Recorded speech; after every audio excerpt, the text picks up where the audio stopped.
Hi guys! So karon nagpictorial ko dire sa among lugar no. Dire sa may Tadeco padulong sa Triplex. Kaning lugar guys, grabe gud ni kangit-ngit dati. Pero karon tan-awa gibudgetan na gyud siya sa among gobyerno. Thank you kayo sa among gobyerno dire sa Davao del Norte kay natagad gyud nila ang ang dalan dire ano.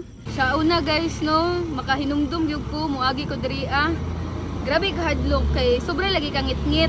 Pero karon bisan pag makadlawnan ko uli no. Okay na kayo ang dalan. Like straight na gina siya dito guys. Padulong sa muang lugar na anay suga. So thank you kaayo sa ato ang gobyerno diri sa Davao del Norte no. Kay natagad na gid ang among dalan nga grabe.